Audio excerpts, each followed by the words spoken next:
ओम पूर्णमदः पूर्णमिदं पूर्णात् पूर्णमुदच्यते पूर्णस्य पूर्णमादाय पूर्णमेवावशिष्यते।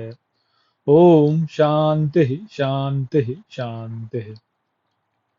नमस्कार मित्रों। आज की वीडियो में हम बृहदारण्यक उपनिषद के प्रथम अध्याय के 5वें ब्राह्मण का जो 22वां मंत्र है उसका पाठ करेंगे। तो आइए देखते हैं कि ये मंत्र क्या कहता है। तो जो मंत्र है वो कहता है, अथ अधिदैवतम, अर्थात अब आगे देवताओं के विषय में। ज्वलिष्यामि एव अहमिति अग्निर्दग्धे, अर्थात मैं निश्चित ही जलाऊंगा, ऐसे अग्नि का धारण है। तपस्यामि अहम इति आदित्यः, अर्थात मैं तपाऊंगा, ऐसे आदित्य। भास्यामि अहम इति चंद्रमा, अर्थात मैं भासूंगा, ऐसे चंद्रमा।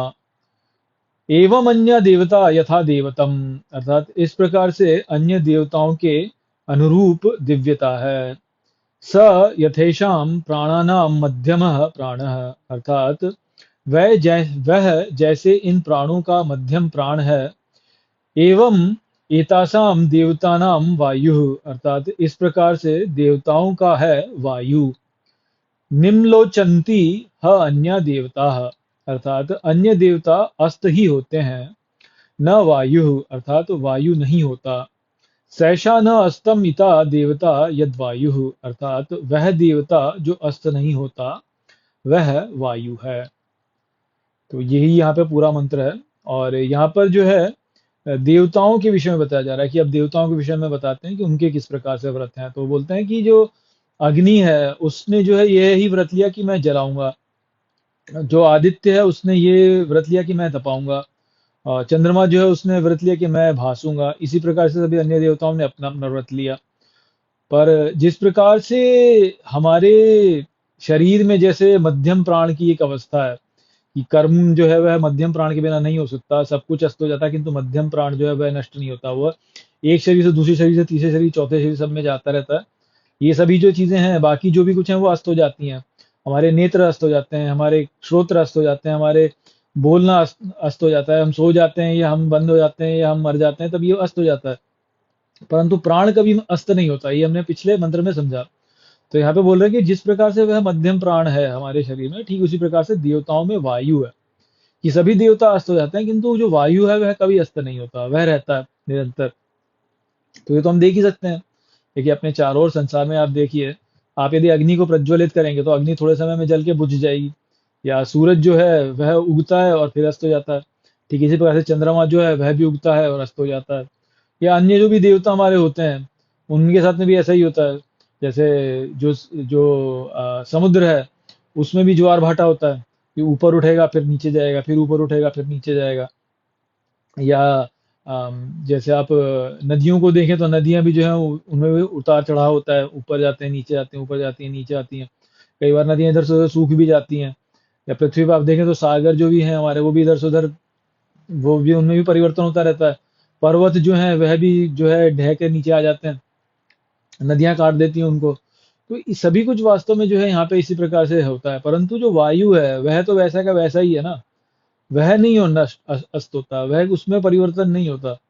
और यदि उसमें परिवर्तन हो जाए तो फिर तो प्रलय ही हो जाएगी ना, वो तो फिर प्रलय ही हो जाएगी। हम लोगों के लिए जीवन में हमको यदि जीवित रहना है तो सबसे अधिक महत्वपूर्ण जो हमारे लिए है वह तो वायु ही है। हमको वायु चाहिए, बिना वायु के तो हम कुछ मिनटों में ही जो है हमारा हम समाप्त हो जाएंगे। तो जैसे प्राण है उस प्रकार से देवताओं में वायु है कि वायु अस्त नहीं होता है कभी भी, वायु जो है वह रहता ही है। और क्योंकि वो ऐसा ही है कि अस्त नहीं होता, तो ठीक इससे हमें पता चलता है कि वायु जो है और प्राण जो है वो एक ही बात है कि अमर है। वह मरते नहीं है, वो केवल जो है वो चलते ही रहते हैं। बाकी सब कुछ में परिवर्तन होगा परंतु इनमें कभी परिवर्तन नहीं होगा। तो ये यहाँ पर जो है एक संकेत हमें मिलता है कि किस प्रकार से प्राण और वायु का अपना एक संबंध है। आप भी सोचिए कि हमारे प्राण जो है वो केवल तब तक ही हैं जब तक हम सांस ले पा रहे हैं, तब जब तक वायु है। एक बार वायु चला जाए तो प्राण गए, कुछ भी नहीं बचेगा वास्तव में। सब सब जो है नष्ट हो जाएगा। तो जो बताया था पहले भी तीसरे या दूसरे तीसरे ब्राह्मण में जो बताया था कि जो देवता का अमर रूप है वह वायु ही है। और जो देवता का जो अमृत वाला रूप हमारे शरीर में आता है, वो नासिका से बताया था उन्होंने कि नासिका से हम प्राणों को लेते हैं और बाहर निकालते हैं, नासिका से लेते हैं बाहर निकालते हैं। तो नासिका जो है वह में जो बैठा देवता है, वह तो जब पाप से जुड़ता है तो मरता है, परंतु वही जब अमर हो जाता है तो क्या बन जाता है, तो वह वायु बन जाता है। वायु, और उन्हीं से प्राण हम अपने भीतर लेते हैं। तो इस प्रकार से जो है हमको यहाँ पे वायु का और प्राण का संबंध एक दूसरे से समझ में आता है। और आप देखिए भले ही कि आप अपने शरीर में भी आप ये देखिए कि यदि आप सांस लेना बंद कर दें तो आपका जो प्राण शक्ति है वह ठहर जाती है।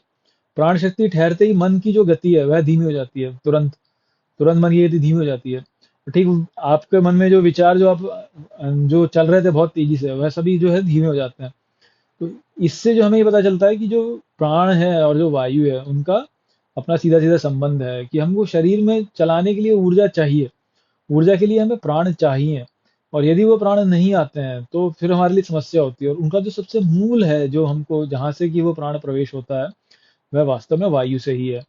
और इस जगत में हम देखते हैं ये कि सब अस्त हो जाते हैं, अग्नि बुझ जाएगी, सूर्य अस्त हो जाएगा, चंद्रमा अस्त हो जाता है, सब कुछ अस्त हो जाता है, परंतु वायु जो है वह वैसे का वैसा ही रहता है, उसमें कोई परिवर्तन होता नहीं।